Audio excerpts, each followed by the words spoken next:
In an Everybody Dies world premiere. There's definitely a point in the film where it seems to, like, jump its own shark. I was gonna say it's a one-of-a-kind movie. Oh, good God, yes. And this is clearly gonna be my The death. gray, greasy, badly wrapped hot dog that was the 90s. Oh, boy. Wants to bang his neighbor. Let's put on our snorkels and go for a deep dive. And who is Kurt Willis? Let the spice flow. And they get down, and it's funky, and it's awesome. Kev, and you went for thirds. So fucking 80s. Oh, my God, yes. What?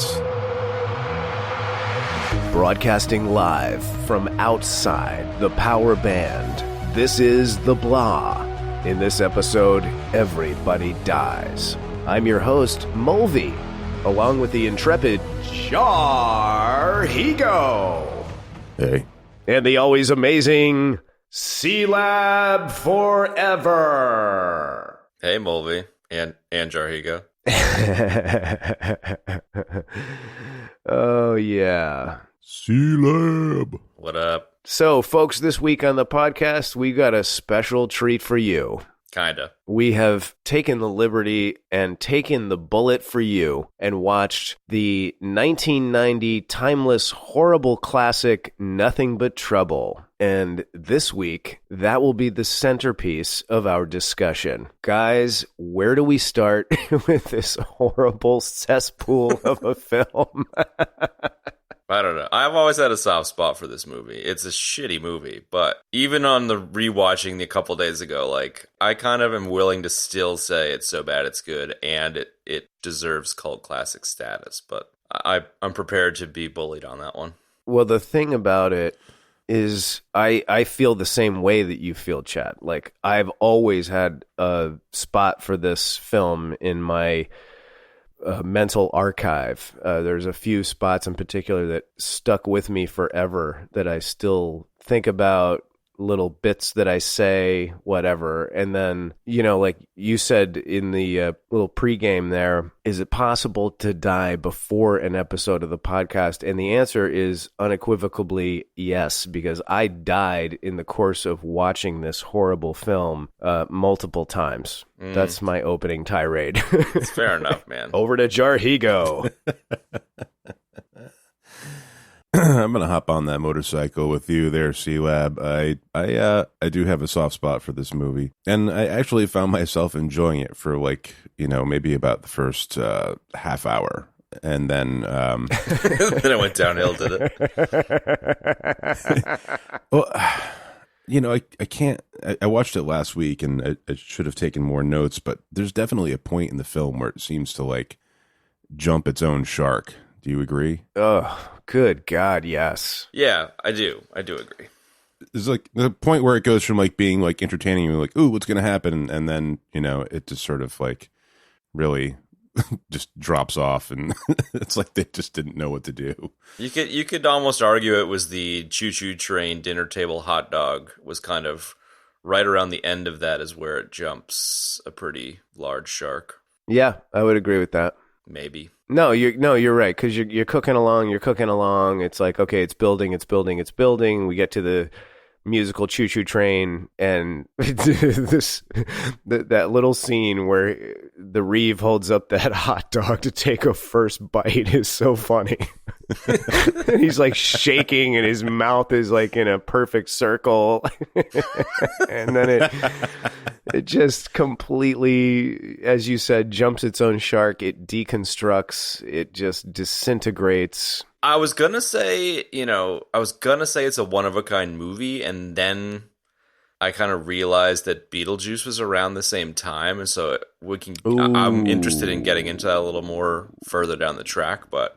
Nice name drop, yes. It kind of reminds me of a Beetlejuice in a way, and yet it flopped horribly, and Beetlejuice was a massive success, so... Yes. Well, they're both in the same genre that is horror comedy, so... What are other examples of horror comedy besides Beetlejuice? I can't really think of any off the top of my head. I can't either. Because he was kind of like, if I recall correctly, it was like, you know, Beetlejuice meets Texas Chainsaw Massacre, which is like, okay, yeah, I can see that, but like, Texas Chainsaw Massacre, ain't no comedy in there, man. You know, like, there was like, there's horror that people laugh at because it's such bad effects and stuff, but horror comedy is kind of an interesting niche. Well, apparently the movie or the idea for doing a horror comedy with Dan Aykroyd was conceived when somebody that Aykroyd had worked with before on like Dr. Detroit and yes, something else, I don't remember. But they went to go see Hellraiser together, and the producer had busted a rib, and he didn't want to go see a comedy because it would hurt to laugh. So Aykroyd was like, "Oh, let's go see a horror movie." So they went to see Hellraiser, and apparently people in the theater were just like busting up over it, like they were just laughing their asses off, and they all started laughing. So it ended up kind of backfiring on them, anyways. Despite the broken ribs. But that was where it was conceived that they were going to do a horror comedy. Yeah, and that touches on kind of what I was saying a second ago, where like horror movies can be funny, but like I doubt they were going for the funny bits in Hellraiser. You know, like Hellraiser, to my memory, was always trying to take itself pretty seriously. Yeah, it was accidental. Yeah. Jimmy Google has informed me of a few that come to mind, one of which I have another real soft spot for, which is Killer Klowns from Outer Space. Well, there you go, right there. What about like Toxic Avenger? You know, like Toxic Avenger, we watched those when we were kids in like the 80s, and those were definitely horror comedy. Like they were just, you know, buckets of blood, but I mean, it was so ridiculous, man. But that, I think that was more of like because it was so terrible. That's like B, C level movies, you know.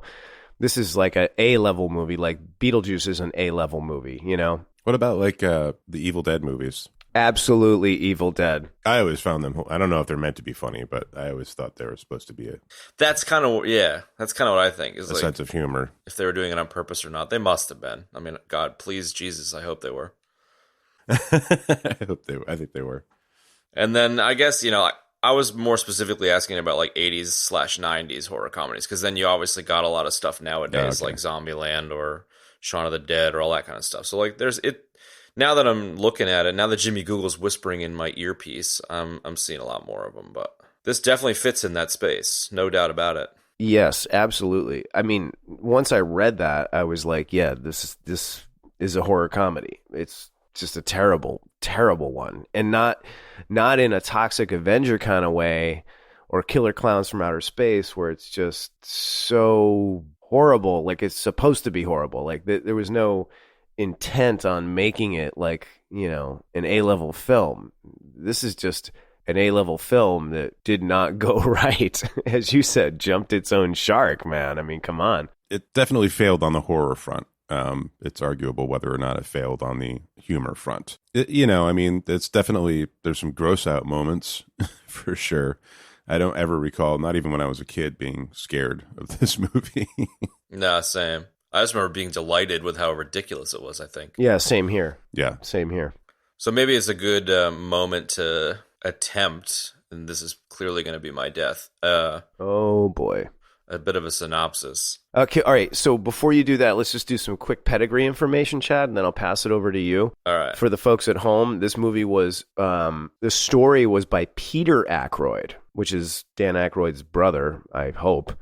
And the screenplay was by I believe so. The screenplay was by Dan Aykroyd, directed by Dan Aykroyd.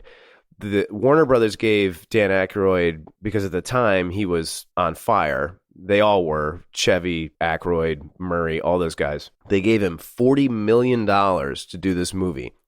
They went $5 million over budget, and this movie made $8 million at the box. So that pretty much says it all right there. Starring Dan Aykroyd, John Candy, Chevy Chase, Demi Moore, Taylor Negron. It had a lot of firepower. So it's amazing that it did so poorly. Yeah, and maybe just to tie into that a little bit, like we were talking a second ago, how it was attempting to be an A-grade movie, and it had an A-grade cast and clearly an A-grade budget. So, I mean, you kind of gotta lay it at Dan Aykroyd, where first and only film he was allowed to direct.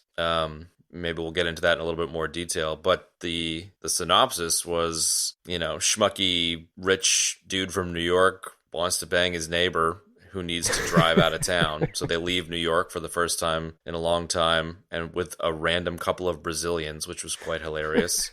And want to have a picnic and end up in fucking Podunk, Pennsylvania, where they don't stop at a stop sign in the janketiest town in the history of jankety towns, and a high-speed chase ensues, because of course it does, and they get taken to a mansion where a dick-nosed judge murders people and serves them as sausages at a dining table with a model train set that delivers ketchup. And chopped onions. Cut to a variety of weird-ass shit like a roller coaster and a bone fucking saw machine. Don't forget the bone stripper. It's the bone stripper. And 2 giant fat babies with John Candy and drag, and throw in a Digital Underground musical montage, and you've got nothing but trouble. There you have it, folks. They gave these fucking people $40 million to make it, and I love it. So how would you like to...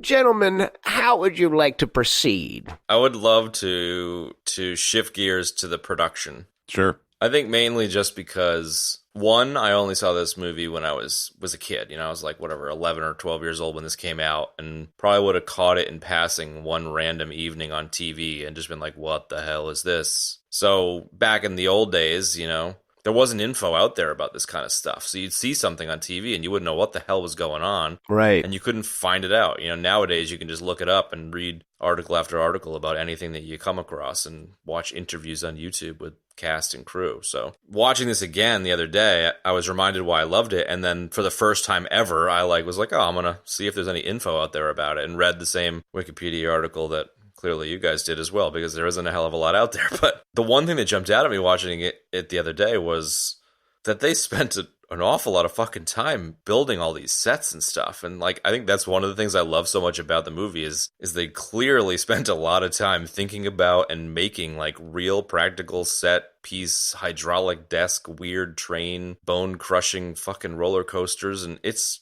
mind blowing what they were able to build and that they were allowed to build it. So that's kind of my first stop for me, is that. Yeah, apparently Dan Aykroyd just let William Sandell go fucking bonkers on it.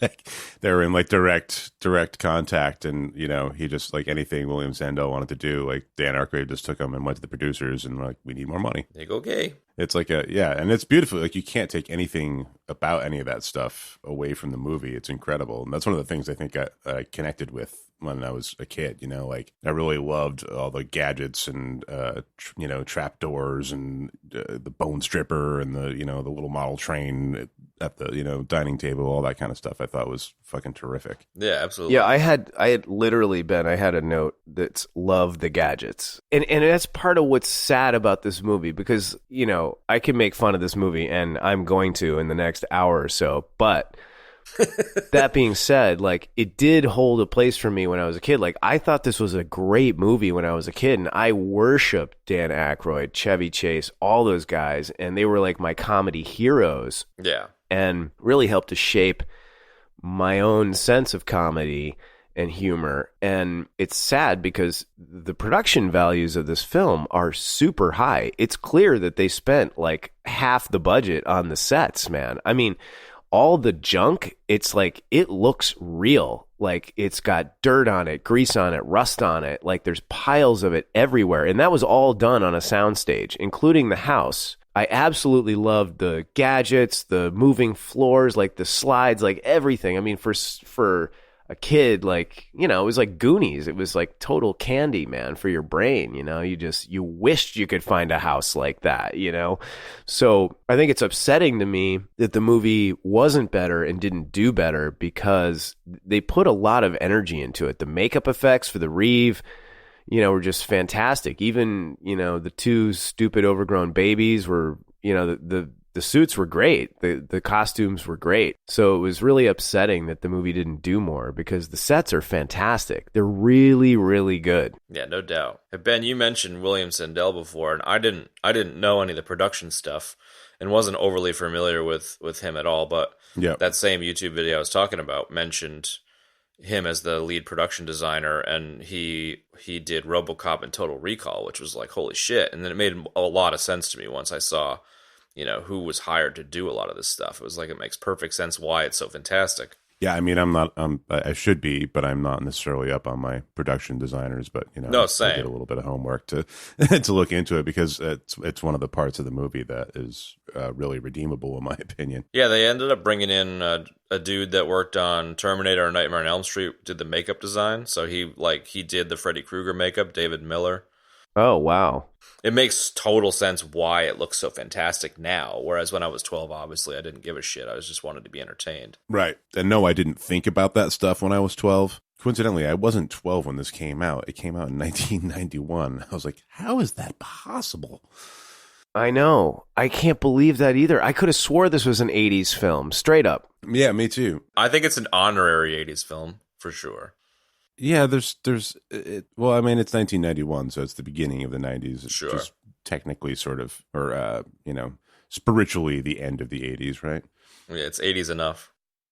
Yeah, well, anyways, just back to the original point was that I wasn't thinking about production values and such when I was, however old I was when I watched the movie. But still, it had to have it definitely did make an impression on me. Yeah, for sure. And I'm just gonna I'm just gonna say this because I think it's worth saying, but I was just kind of daydreaming a little bit about like moments in history, and I kind of feel like, like there's like the moon landing and like September 11th, after September 11th, the entire world changed, and like, recent elections. And like you could say that Nothing But Trouble kind of like killed the decade of the 80s, and nothing was ever the same after it. You know what I mean? You could almost just like sprinkle it in there as like one of the moments of history that's really important that no one really pays attention to. Well, you know what? I like that analogy, Chad. And if you're sort of comparing decades to the way we formulate this here podcast that we do, that was the death of the 80s. It was just bone crushered to death. Yeah, bone strippered to death. Bone stripper stripped the 80s down and spat it out. Yep. Turned it into the hot dog, the gray, greasy, badly wrapped hot dog that was the 90s. Yes. Dude, I never knew until I saw like a bit of trivia discussed in one of these YouTube videos. I never put two and two together that Danny Baldwin and his drug-toting gang were ground up and turned into the hot dogs that were eaten in the dinner scene. Yep. Oh, whoa. Wait a minute. Yeah, I completely missed that. And like Dan Aykroyd's quoted to say like, the grayish colored hot dogs is meant to kind of show that it was the City Slickers. So he's just cannibalizing everybody that comes out of Bone Stripper, which is amazing. Oh, wow, dude. I never even thought of that. Yeah. I love it. I love it. Oh, boy. Okay, look, folks, it looks like there's more depth here than we had originally thought. Let's put on our snorkels and go for a deep dive. So you're saying we're going to split this into like a 3-parter? Yeah, this is going to be an 8-part episode. I have, well, like I said, numerous notes. Are we done talking about the production values? Yeah, I think so. I think the key takeaway is that is what you said, which is you can see every dollar on the film. Like, they did spend a lot of money, but they didn't waste it necessarily. Like they spent it well. No, they did not. Yeah, I mean, apparently at the premiere of the thing, like none of the actual like Dan Aykroyd didn't show up, like none of the big ticket actors showed up, but apparently all the people that were involved in the set design and makeup and special effects showed up, and they fucking loved it. So it was like it was their movie, like they were the ones that really that did their job in the flick. Yeah, it's a shame that it didn't do well, man. Yeah, it really is, man. I mean, it's so funny about the whole just going back to the 1991 thing, like, because I had notes in here that are like, one of the first notes I had is, this is so fucking 80s. Like, there's so much 80s shit in it. And the next note after that is Demi's hair, SF 80s. So fucking 80s. Oh my God, yes. Good Lord, man. That Beamer he had, that 733i, was all tricked out. That thing was sick. It was pretty sick. Little retro nugget there that nobody's going to care about except Mulvey. Yeah, and maybe the worst segue in the history of segues, John Candy's going to pull you over for a shitty car comment. I have to say that I was so delighted to see John Candy on screen again. It had been such a long time since I'd seen him in anything. Me too, man, and I miss him. He went too early. Definitely. Yeah, I'll agree. And I also completely forgot about the John Candy drag scene. So, like, it's just a fucking... I love this thing. Like, it's so horrible, but I love it. Ben, what were you going to say right there? I was just going to say it was great to see John Candy. I the same thing, Chad. I was like, oh shit, man, I have not watched a movie with John Candy in it in a very long time. And he was just, I mean, he was in so many things when we were kids. Totally. And he's just so funny, man, and just so great. And it was awesome to see him. I had a little moment. I was like, oh, totally. John Candy, man. Yeah, definitely. Well, because this is around the time that Home Alone, well, not Home Alone. I'm thinking like Uncle Buck came out around this time. And that was John Candy and Macaulay Culkin when Macaulay Culkin was preparing to take over the universe. Before he wore T-shirts with his own face on them. Right, before it all went downhill.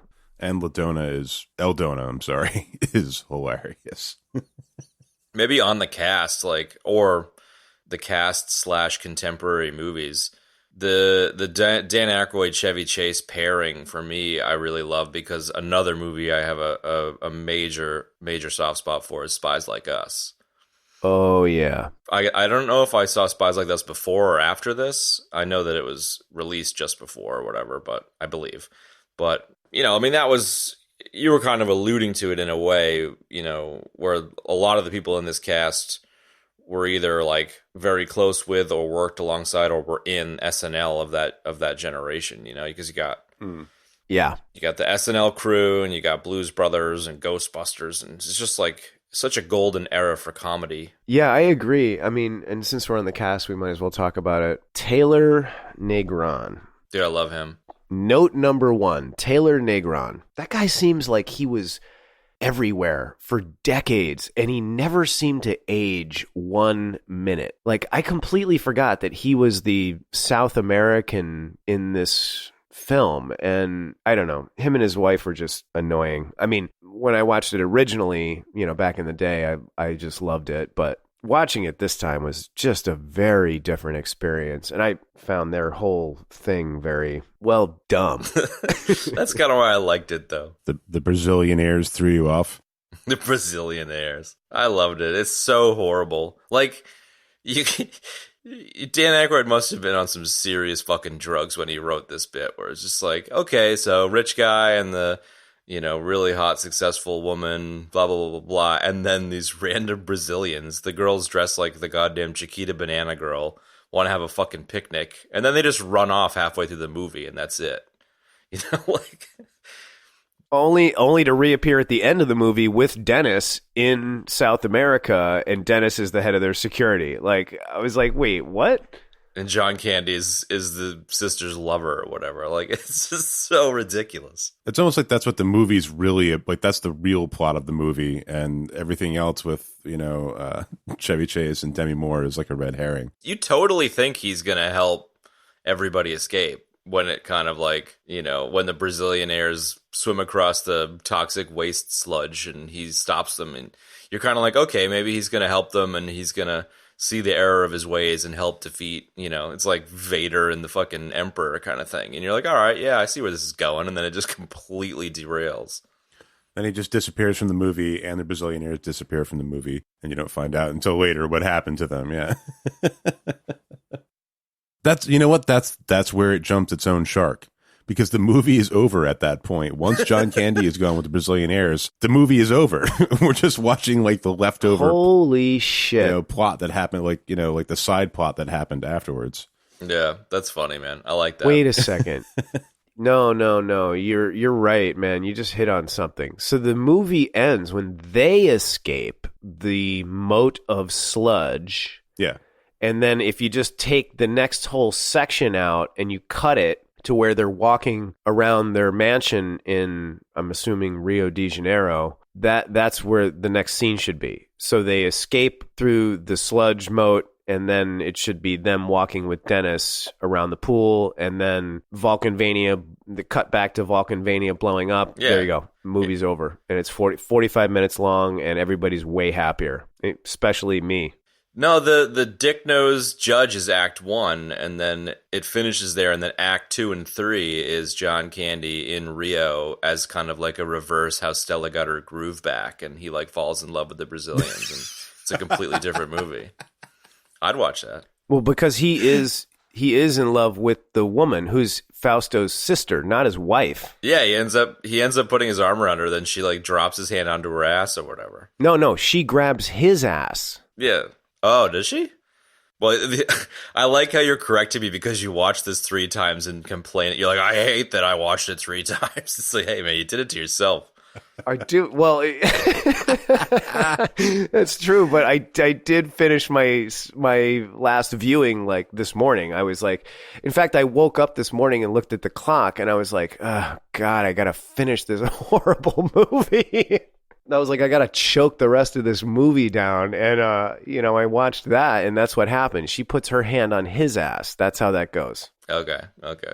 Sorry for bringing some accuracy to this podcast. I officially propose that is your death, because that's good stuff. Getting tied down in the details of who grabbed John Candy's ass is a worthy death, Kevin. You guys need to come up with another code name for me, because I've come up with like 10 for each of you. So I'm trying to make the show less confusing and not add more nicknames to the docket. But,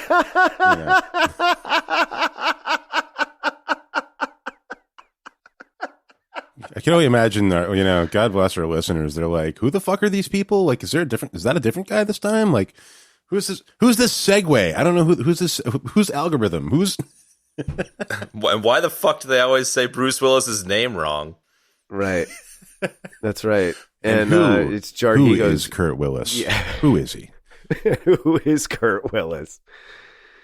I'm really into this whole plot idea that Ben has introduced. Like, I think if you have the film go the way it is, we're building up, we get to the train thing, and then they escape, or the musical train condiment situation, and then they swim through the moat, and then you cut like that huge next chunk out of the movie, and then it's them walking around the mansion, and then you cut back to Vulcanvania, like exploding, and then like the news report and all that. It's like, boom, there's the movie right there. In fact, I wish that I could make a fan recut of this film, because that's exactly how I would do it. You could totally have the Brazilians and Chevy Chase escape they all escape at the same time, and then it could cut back in with Chevy Chase coming back with the cops and the building blowing up, and it would only be like another 5 minutes of runtime. Oh my God. We need to recut this movie. Okay, maybe we'll do that. I think in an Everybody Dies world premiere. If there was ever a movie that deserved more time being spent on it, it would be this one. It's this one, right?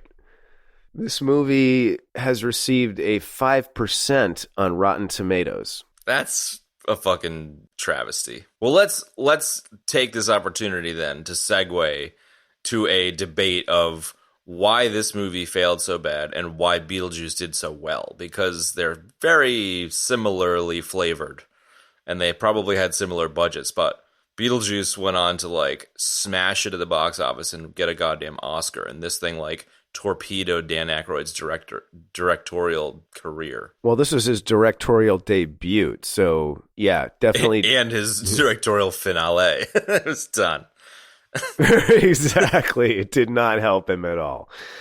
I mean, I kept saying, like a minute ago, this movie isn't about anything, but I think that's what the problem is that after the choo-choo scene, it just sort of goes nowhere. Now, if we go with what Jarhigo introduced, that, this is really about Dennis, then yeah, that's what the movie's about. But without putting that aside for a second, like, this movie isn't about anything, and that's what the problem is. I mean, I could even argue that the production values are almost better than Beetlejuice. Like, they are, man. The sets certainly are. Yeah. Yeah, right.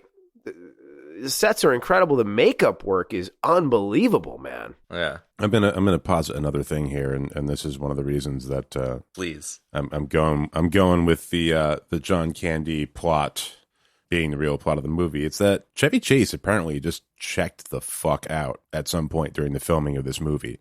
He hated it, and he just stopped doing his fucking job.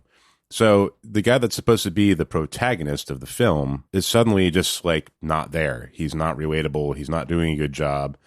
And I think that really is the reason that the movie falls apart so badly. That's a good point.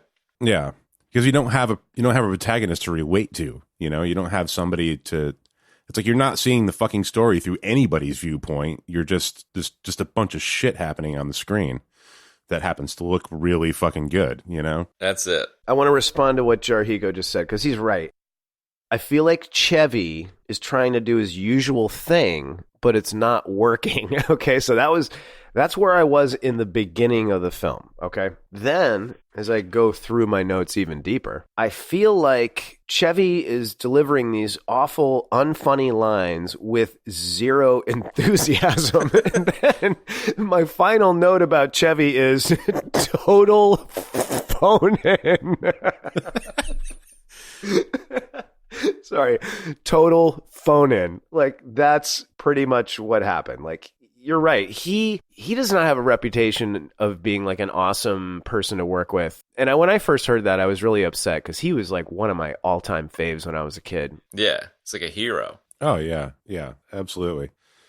I don't know where I read, if it was on Wikipedia or whatever, but he was just horrible to everybody in the cast and just being mean and berating them. And, you know, I mean, it's no surprise to me that he was just like, this movie sucks. I'm just going to do whatever I want. Sure. We touched on it a little bit in the Apocalypse Now episode where I was talking about how much I appreciated and loved Brando's performance, and you reminded me of how much of a shit show Brando was during all the filming and stuff. And so, like, while I appreciate that Brando wasn't the protagonist in the film, his acting chops, despite the fact that he totally fucking phoned it in, works for me in Apocalypse, but like Chevy just does not have those fucking chops, and it just completely derails this film, as you mentioned, Ben. Like, I completely agree, but it reminds me a lot of that Apocalypse thing where, like, when an actor just doesn't give a fuck and they're so critical to the film, like, the shitty actor has the director by the balls, you know? Right, and the director is trying to push a square peg through a round hole. Yeah, exactly. But with Brando, that guy was a legit monster actor. I mean, he's still on the lists of like all-time greatest American actors ever, you know, and he always will be, and rightly so. And it has nothing to do with the twilight years of his career, clearly. I only have to say two things: Apocalypse Now and Island of Dr. Moreau. Talk about a turd movie we ought to think about doing in the future. Island of Dr. Moreau. Holy cow, that is bad. But to finish my thought, Brando he was a monster actor. So Brando showing up in the set of Apocalypse Now, I mean, he was so weird and is so weird. He could just show up and, you know, and like, it's amazing. And then it's like going along the edge of a rager. I just swallowed a bug. Can the rest of the show just be us doing Arnie and Brando impressions, please? Are you an assassin?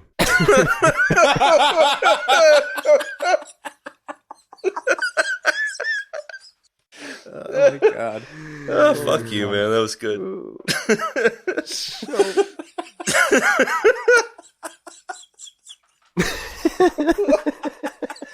Oh, that hit the right spot, man. I'm so glad it did, because I love amusing both of you. Oh, it works. Thank you, Mulvey. Thank you. Good Lord. But anyways, Brando could pull it off. Chevy could not. And unfortunately, it turns out Chevy's a dick. But yeah. The last thing I was going to say in my thought was that not only that about Brando, but then you had a director with a lot of experience and a lot of skill. I keep thinking of what you said a second ago. I'm sorry, man.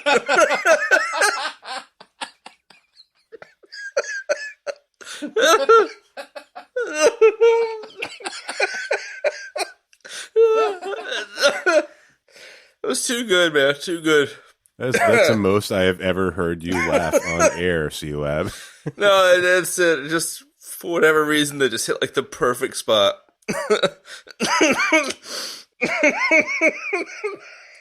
all I was going to say was that having a director with the skill of Coppola, who's had a lot of experience directing and who was, a true artist in the sense of being a director, and that's what he was all about in making film, he could take a performance like Brando's and do that. Aykroyd, being a first-time director, writing the screenplay, playing the Reeve, and playing Bobo, that's way too much. So, and plus, Chevy and him were buddies. It wasn't on Apocalypse Now where they hired Brando and Brando was like, I don't even know where I am. He didn't know what he was doing. Chevy was like his buddy. He was like, oh yeah, sure, I'll do the movie. Have you wrapped your thought? Because I would love to riff on that for a second. Yes, I am finally done now that everybody's done choking. Go. I think you both hit the nail on the head when it comes to the fact that, Aykroyd was overwhelmed and Chevy was phoning it in. Because, what I was reading about Beetlejuice, for example, and what we've just touched on with Apocalypse is, both of the films either had production hell or had kind of pre-production hell, and it was these movies were formed in a crucible, so the fact that Aykroyd had all the money in the world, a great bunch of actors, and had free reign on do whatever the hell he wanted, ended up with no one was really editing him or pulling him back, and he was a green director. So it definitely seems pretty clear now why it fell apart, but I still fucking love the movie. Maybe love is a strong word. I still really am nostalgic for the movie. No, you can love it. You can love it and hate it like I do. I loved it when I was a kid, and I just, the penis nose and just Dan Aykroyd's, the whole character of the Reeve that he came up with, I just loved it from when I was a kid, and there's just so many great little bits in this movie. And then watching it now as an adult, it's like when you eat a shitty steak that's poorly cooked and it's tough, and you're at somebody else's house, so you don't want to be rude, and you are just choking that fucking thing back, man. That's how I felt watching this movie. I just was like, please end. My God, I want this to end right now. The storm of emotion inside me between my teenage self and my adult self, this is a very emotional situation. Clearly. Kev, and you went for thirds. That's what I'm saying. I just have this image of Kev sitting in front of a plate with a knife, and it's not he's trying to cut into a football or something. It's just with a butter knife, and it's just not working. And everybody at the table's like, Kev, how's your football? Just the laces just won't break down in my mouth. Yeah, well, so anyway, yeah, that's why you can love it and hate it. I mean, I think it's the only way to feel about it. Love and hate. So bad it's good. My God. Yeah, totally. No, I was just going to say, let's jump into I commented on the dialogue. I had a section in my notes that said the dialogue is terrible. I just mentioned it a minute ago. I just wanted to kind of go over some of the choice lines. Go on a journey. That were either jokes that didn't land, or they were just dumb, or whatever. I just felt like it was crickets all around for a lot of these lines. When they first go into the Vulcanheiser compound in Vulcanvania, she makes a comment about the sculptures in the moat. She says, they must be into folk art. And he goes, folk 'em. Yeah, I caught that this time around, too. I was like, oh, man, that fell flat. Another one. I have to plead the fifth dimension. I kind of like that one. Kind of funny. Yeah, okay, all right, fine. That was...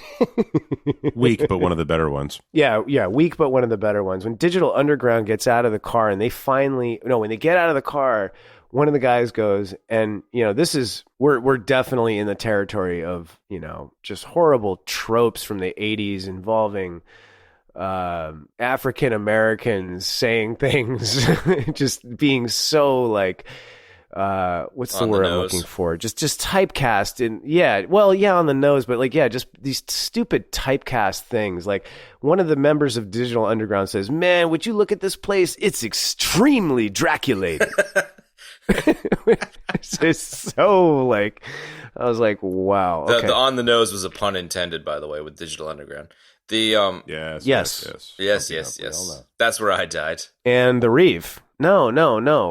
It's on the nose is the pun with Digital Underground and because of the Reeve, dude. Ooh. That's true. Dick nose. Damn. We're getting some See? serious meta shit going on here. Double on pawn drop. Yeah, not a death. Not a death. That is not a death. Well, you probably need to mispronounce double entendre, the- considering how the other pronunciations have been going on.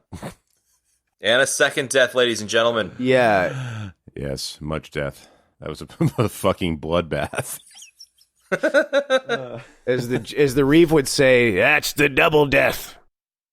And you're dead. Fuck, man. We need to climb out of this. Wow. What the hell? How could that not land, dude? All right, let me move on. One of the other band members says, this is white man's heaven. Yeah, that's what I thought you were going for. To be fair, I was like, it's kind of true. Okay. And that was it. Like, I could not write any more terrible dialogue lines down after those. That was too many. And I was already too traumatized, as you two are now. And yep. In this episode, Everybody Dies Show and Tell is over. Can we please pay some respects to Digital Underground? And I completely forgot the film debut for Tupac Shakur. Mm-hmm. Enter Digital Underground. I think, like we mentioned before, like this film is, there you have like houses that live on the borders of two states, and like the living room is fucking Kentucky, and the other room is Tennessee or whatever. Like half of this movie is in the 80s and the other half is in the 90s, and the transition from the 80s to the 90s is when Digital Underground gets out of that limo. I'm arguing that point. I think I'm with you on that one for sure. So you're saying that the literal exact moment when we transition, when the 80s dies, period, in the known universe, Yep. Arrakis, Let the spice flow. all that shit, I was trying not to laugh, is when Digital Underground opens the doors of the limo and steps out. Yeah, when Humpty Hump gets out with his fucking mink and his codpiece nose, 100%. That was the moment that the 1990s began. That was the moment the 1990s became timeless. Wow, that was beautiful. They're like a decade-wide Baby New Year. Yeah. It's like fucking Dingleberry behind the bookshelf yelling Murph over and over again in transdimensional space. It's exactly the same thing. The 1990s began at that moment. It's like a moment in space-time. Wow, that was beautiful and elegant and steeped in nerdery, Chad. That might have been one of the most beautiful things you've ever said on the show. That was beautiful and elegant and the dumbest fucking thing I've ever heard. No, that was awesome, man. I'm being serious. Sweet. Hang on, I need to get a tissue. Hold on. Hang on, I need to go pee again. We're going to start calling you Catheter, Kev. Oh, there you go. That's your new name. I love it. I come up with all these great names for you guys, and you call me Catheter. That's awesome. Well, to be fair, though, Ben, maybe we should harken back to an earlier era of the show, and he should be known as the Stadium Buddy. He is our buddy at the stadium. Ooh, Stadium Buddy. Hey, good old Stadium Buddy. I like it. To be fair, though, like retroactively, like you were the one that had us talking about Stadium Buddy because you brought the like I need to pee so bad to the table at Endgame. I think I believe. Yeah, you're right. And then remember, I thought that the Stadium Buddy was the thing that held the beers. You did, yeah. The beer helmet. All right. That henceforth, one of my new names is Stadium Buddy. Henceforth, you shall be known. I like it. Welcome to the show. I'm your host, Stadium Buddy, along with Jarhigo and C-Lab Forever. I like it. Okay, so you just wipe the tears away from your eyes after my beautiful statement, and... Wait, did you just call him Steam Lab? Did I just call him Steam Lab? Yeah. Is that what you said? Yeah, that's what it sounded like. Steam Lab, I like that. No, but now I want to start calling him that. Steampunk C-Lab? Steam Lab. Steam Lab Forever. I like it. Good Lord. Chugga chugga choo choo.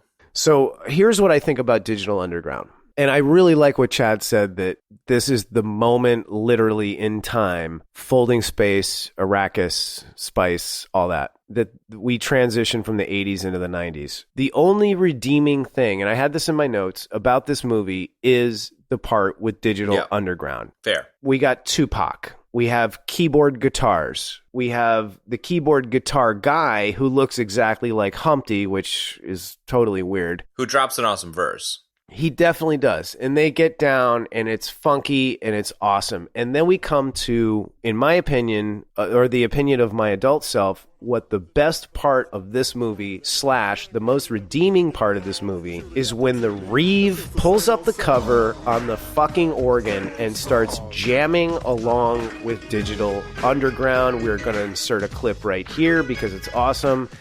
It's the best part of the movie. Like, Dan Aykroyd's face is so funny in that, and then when the dancing girls come up and he just totally gets into it, it's great and it's hysterical. And the organ riff that he's playing is just like it so perfectly goes with the beat that they have going on. It's just great, man. That's the best part of the movie for my adult self's money, is this scene right here. Anyway, that's what I think. I just, Digital Underground, I love them. What's not to love? Dude, how could you not love them, man? Anytime Humpty Dance comes on, it's like, you're shaking your ass. I don't care who you are. I don't care where you are. You're going to figure out a way to make your butt cheeks move when that song comes on. Everybody loves it. I once got busy in a Burger King bathroom. Boom! Bada bing. I'm ashamed to say it, but the Australians that I know have never heard of or heard that song. It did not blow up over here, as far as I'm aware. So that's why... What? That is crazy. That's why the nation as a whole is stunted, is they missed out on this moment. So... Wow, there's some really epic shit happening in this episode. Go ahead, Ben. By that theory, that they never made it to the 90s. That is 100%, I think, where this all fell down. The entire nation of Australia did not get into the 90s, and as a result is living in a perpetual motion machine that is essentially Point Break meets Gleaming the Cube, kind of surfy kangaroo bullshit. Like, I think you're onto something there, man. Wow. No, I think you're onto something really, really heavy duty there that really is about the space-time continuum and a bunch of events happening at the same time. And if you can just give me a moment to confer with my associates and corroborate my theory. Wow. Maybe that's when the Mandela Effect began. What is the Mandela Effect again, Ben, for the folks at home? The Mandela Effect, it's the, some people believe that Nelson Mandela is dead, and other people, there's people are remembering history differently. Like the Berenstain Bears versus it's actually the Berenstain Bears. Right. It was the Bernstein Bears. It's the Berenstain Bears, for Christ's sake. What the hell is wrong with you people? That's the Mandela Effect. Anyways, never mind. I just died. I like it. No, I like it. I think you're onto something. You did not die, God damn it, and neither did Nelson Mandela. He didn't, apparently. But some people remember a funeral. What's another one? In Moonraker, the character Jaws has like a love interest, a woman with glasses, and there's a point where he smiles at her and she smiles back. And I remember it as she has braces, because that's funny, right? She has, because Jaws has, metal teeth, and she has a mouthful of braces. She does, right. There are no braces. God damn it. What? Yeah. No. She had braces, man. I remember that. It's not in there. Oh. It was Digital Underground, just created a fork in our realities. And, yeah. So wait a minute. So 2019, everyone on Twitter basically complaining that we're living in the worst timeline. What we're discovering is that Digital Underground on set of a $40 million flop doing this particular song with Dan Aykroyd with Dick Nose makeup is responsible for the timeline that we're currently living in that everyone fucking hates in 2019? Is that what we're really saying here? Yeah. I mean, I don't think they knew that was what was going to happen. You know, it was like the Ghostbusters crossing the streams. It just, you know, it happened to be like a coincidence. Right. And Marshmallow got everywhere. Right. But I kind of fucking love that Digital Underground singing in front of a Dick Nose judge is responsible for the shit show that we're living in at the moment. I like that. Well, the other fork is awesome, dude. We're just not in that one. And that's where the real Digital Underground is. They've left the rest of us behind. they are living in another dimension. Fucking A. They're in Brazil with grabbing John Candy's ass. Fausto and John Candy and Dennis and Ronaldo or Renata or whatever her name is. Ronaldo, yeah.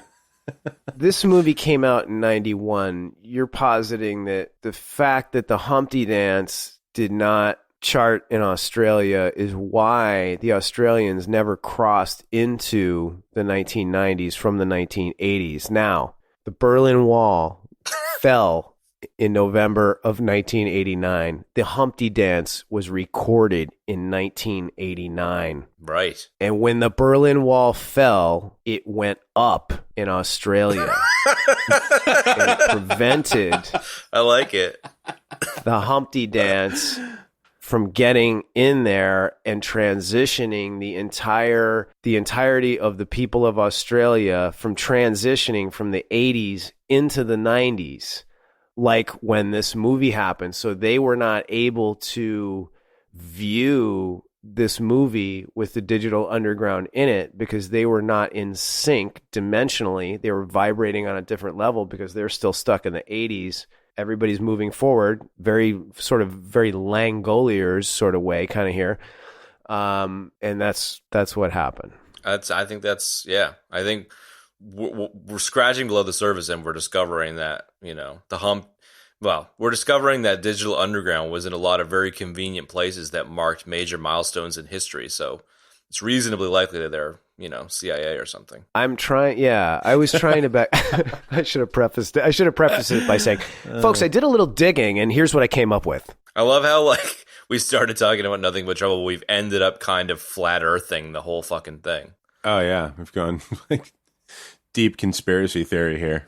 Can this be the official in this episode Everybody Dies conspiracy theory, please? It could be one of many, because we had the one with Keanu in your algorithm before. Like, all these things are very real. I'm all about it, but just let me preface that with I don't actually believe in the conspiracy theory. Well, it's always got to be a naysayer, so yeah, that's fine.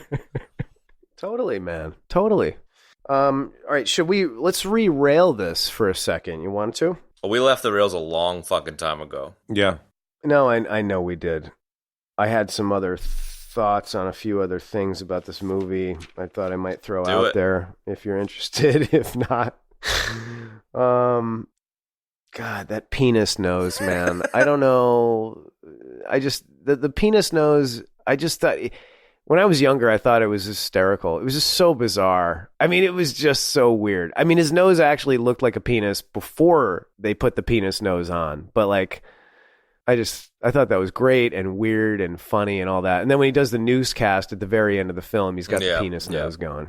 Good stuff, man. Good stuff. Yeah, he holds up the license, and the penis nose is like full force. Right there. Yeah, he had when he was sleeping, they're panning around the room slowly, and there's a bottle of a liniment called Oil O Youth.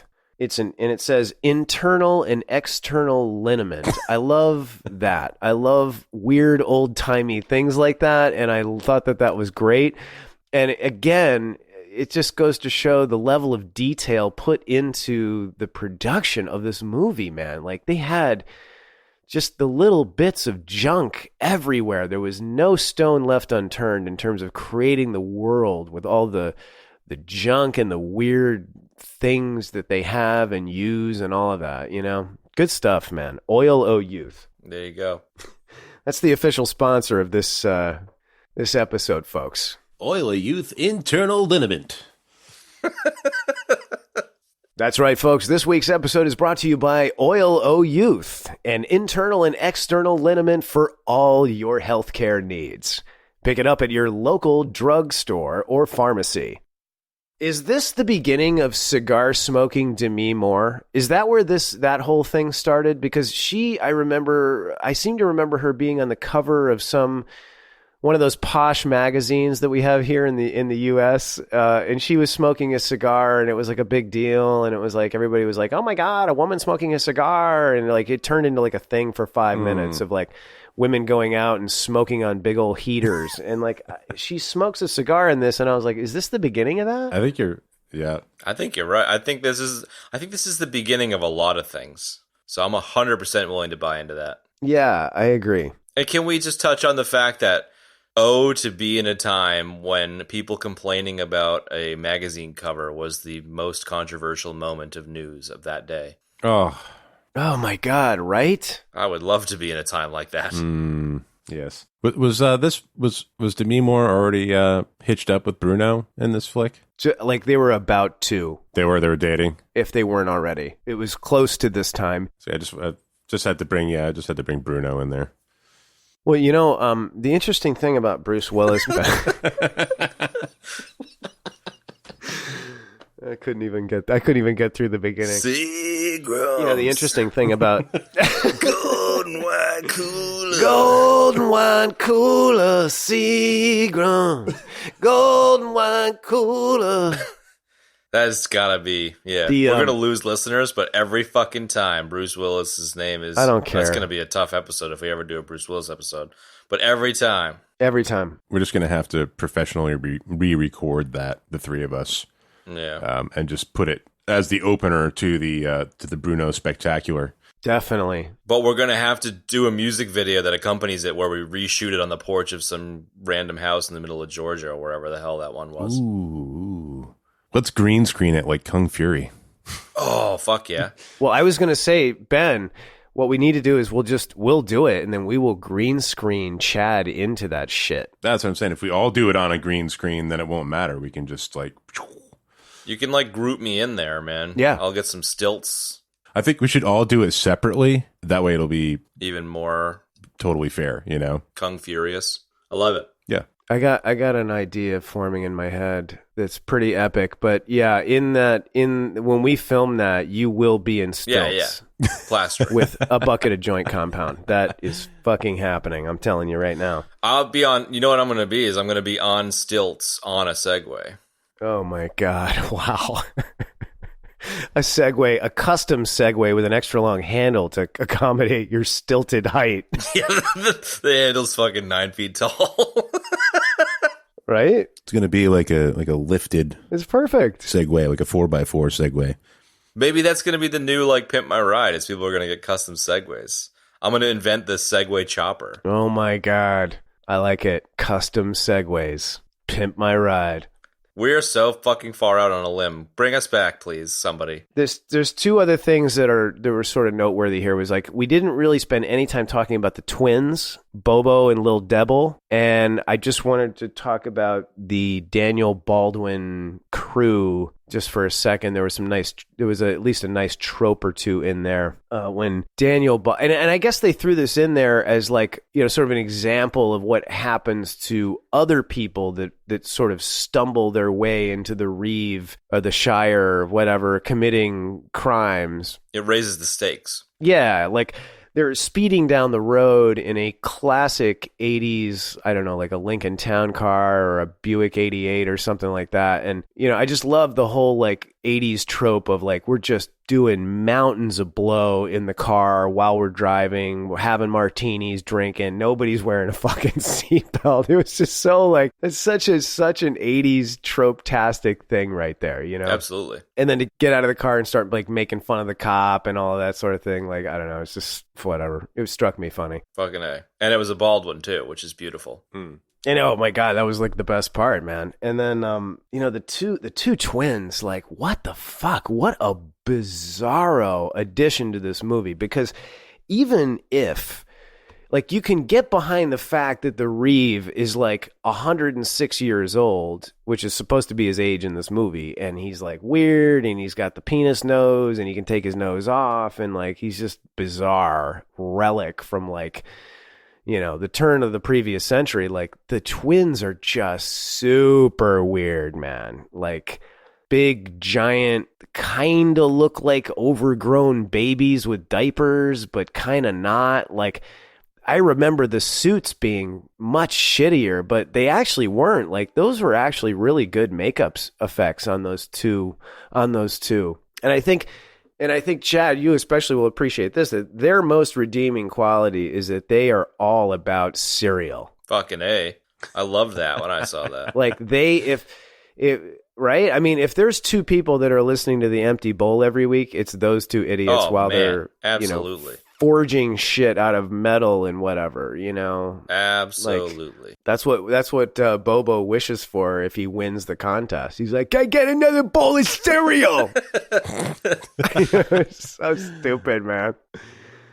So, yeah, they were just like a weird addition to the movie, and, you know, they kind of latch on to Diane, which is super creepy, but, you know, obviously Bobo was played by Dan Aykroyd, and then, and the reason for him doing that was because he couldn't find anybody else that wanted to play the part. It's like, yeah, no thanks. Yeah, huge shocker coming from this horrible movie. But anyway, I thought the twins were bizarre. Like, even in the scope of this weird movie, they inhabit a circle of weirdness all their own, like a little quantum bubble of bizarre shit. Yeah, there's like another tear in space-time, and they like fell into this movie through a rift from Mad Max Fury Road. Yes. Wow. Holy shit. I reckon. Wow. You just made my brain freaking... And that's it, ladies and gentlemen. We've broke the Wolverine. And we'll see you next time. He's broke Mulvey. And Stadium Buddy had to go empty out his colostomy bag.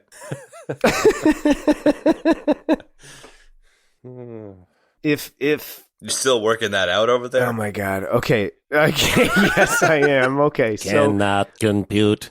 All that shit I said before. Fall of the Berlin Wall, 1989. Humpty Dance, recorded, 1989. The wall goes up in Australia, psychically, physically, metaphorically. When the wall comes down in Berlin, that prevents the Australian people from moving into the 90s from the 80s. Consequently, the entire society goes to shit. That's when the Mad Max universe is born. Yep, and it's just 100%. desert, people driving around, killing each other, whatever.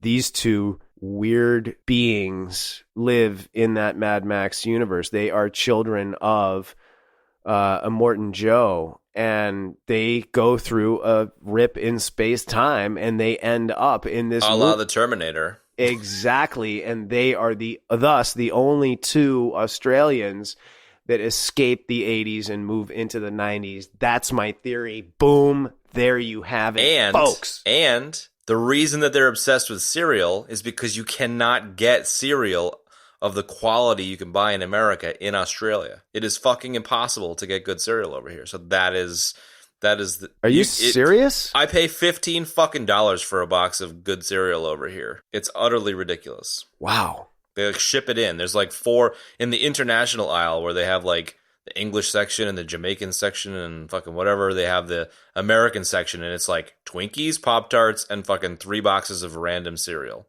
Wow. Are you serious? That's a thing? They have an American aisle over there? 100%, man. I'll send you a photo of the fucking cereal that's available in Australia. It would make the boys on the Empty Bowl fucking cry. Oh my goodness. There's an awful lot of evidence of a conspiracy here, guys, but we need to push this fucker along. There's something deeper and darker going on, but we're going to have to table that because we all have to go. So, rating and how we died. Yes, how do we die? Good Lord. I died throughout this episode. There was that one bloodbath bit in the middle. That's when I died. I can't remember what it was. I'm sorry. Yes. And Kev died just there. So where did you die, Ben? Oh my God. I felt like I died numerous times. Yeah. There was one Me where too. you defended me, but I don't know. I don't remember what it is now. Damn it. See, we haven't done the deaths in a couple of weeks, so Yeah. well, Apologies, it's been more everybody. than a couple of weeks, really. I know that everyone hangs around for the deaths and doesn't really care about the main segments. Yeah, that's all they care about. But the deaths have to be mentioned. We'll do better, we promise. Yeah. Wow. Talk about lame. What a bunch of losers. I love it. All right. We will do better in the future. I'm sorry. We're definitely fucking dead. Well, I know what I mentioned in the beginning that I died before this episode even started because this damn movie That's killed true. me with its freaking stupid awfulness and unfunniness. 100% true. I buy that. And then this movie has just twisted my mind into a pretzel with all these various theories going on. Yeah, I'm going to need to break out a fucking diagram for this one. Definitely. Let's rate this movie. Ben, you want to start us off? Ooh, hold on a minute. No, I don't. All right. Algorithm, do something. Okay, so I am going to pick a fight with the universe because fuck you, that's why. And Nothing But Trouble is better than Star Wars The Last Jedi. Wow. And as a result, it is a 4.3, where Star Wars Last Jedi is a 4.2. And if y'all will remember, on the algorithm, a 4 is a borderline film. So I'm not really willing to give this one the, nostalgia, this is a good movie, because it's not a good movie. But I like it. So it's a borderline for me. But it's better than fucking Last Jedi, because fuck that movie. All right. I like it. I'll go next so Ben can still work out his formula. I could not agree with you more. This movie, I loved it when I was a kid. That's the nostalgic part of me. But my God, man, I was just choking on a leathery steak that had been sitting out for way too long. And due to that, I am going to rate this film, even its best parts, the makeup and the production cannot, lift this thing up from where it is. And I'm going to give this thing a 3.8, which is quite possibly the lowest score I've ever given anything. It's terrible. Oh, it's not terrible. Come on. I definitely encourage everybody to go see it. 3.8 out of 5 or 10? 10. 10, okay. 3.8 out of 4. Which makes it a 9.5. Best movie ever. There you have it, folks. I don't know, man. I got to push back a little bit. Just because I can't give it a 2 thumbs up great movie doesn't mean it's a shitty movie. It's got its moments. It's a good movie. Kind of. It's like Schrodinger's movie. It fluctuates. It's It's entertaining for a while. I'll give it that. Well, I mean, yeah, you're right. And you're right. It does fluctuate. And it certainly has fluctuated within the course of this podcast because we've introduced some interesting theories that have changed the way I've looked at it. So maybe I was a little bit too harsh. That's okay. No, you're entitled to your opinion. You can say whatever you want, man. I'm gonna stick for now. I'm dying to hear what Ben's thing is. Yeah. Well, Kev, I think I'm right with you. So we're going to go ahead and give this one a 3,800 disused toasters out of 10,000. And my rating is based on apparently they bought the state of California out of toasters for this film. And although I don't know if there were 10,000 on set, there sure as hell looked like there were. So it's a 3,800 out of 10,000 toasters for me. I love it. I've got to just throw one more conspiracy theory out there that I'm going to hypothesize that the purchasing of all the toasters in California led to a shortage of toasters, and thus the toaster oven was born. God damn it, dude. The open-faced sandwich toaster oven was born because there were no other toasters. Ooh. So some genius in a garage in California invented the toaster oven as a result of these set designers. I'll buy it. That is heavy. That's heavy, heavy, heavy shit right there, man. What a perfect landing. Wow. We stuck it. You stuck it. For the 3 people that listened all the way to the end, that's you and me and Ben, we stuck the landing. Proud of us. I mean, look, all in all, I did enjoy choking through this film 2-3 more times, and it still has parts in it that I love. What can I say? So go watch this movie. 3,800 toasters it is. Yeah. There you go. That's it right there. Hop on the bone stripper. Don't be afraid. Algorithm, what are we getting into next week for the folks at home? So next week we're doing the first half of Mandalorian in preparation for The Last Jedi. So we're pretty stoked to talk about Mandalorian next week. Ooh, nice. I am definitely excited about that, especially after this turd of a film. Fair enough. Well, there you have it, folks. Stay tuned next week, or please tune in next week for the first half of Mandalorian. And we hope you enjoyed this drive down into the cul-de-sac of our minds in talking about this horrible film. I'm good old Mulvey, a.k.a. Stadium Buddy, saying so long for now, folks. See you guys. Good night. And that's going to wrap up this week's episode, folks. Next week, we're going to be talking about the exciting new series on Disney+, The Mandalorian. Ooh, so stay tuned for that. Or please tune in for that. You can find the show notes for today's episode in your podcast app of choice or at our website, ebd.fm/episodes/32. You can shoot us questions using the Twitter hashtag AskEBD. You can find me at Mulverine on Twitter. That's STADIUMBUDDY. Chad is at Chad Normal on Twitter, and Ben is at Jarhego on Twitter. That's JARHEEGO. I'd like to take a minute now and thank everybody for tuning into the show. It really means a lot to me and the boys. And there are two great ways to support the show if you like it. One is by rating and reviewing us on iTunes or wherever you get your podcast muffins. You can also tell someone to check out the show. Word of mouth is incredibly powerful and incredibly effective. Thanks so much, everybody, for tuning into the show, and we'll see you next time.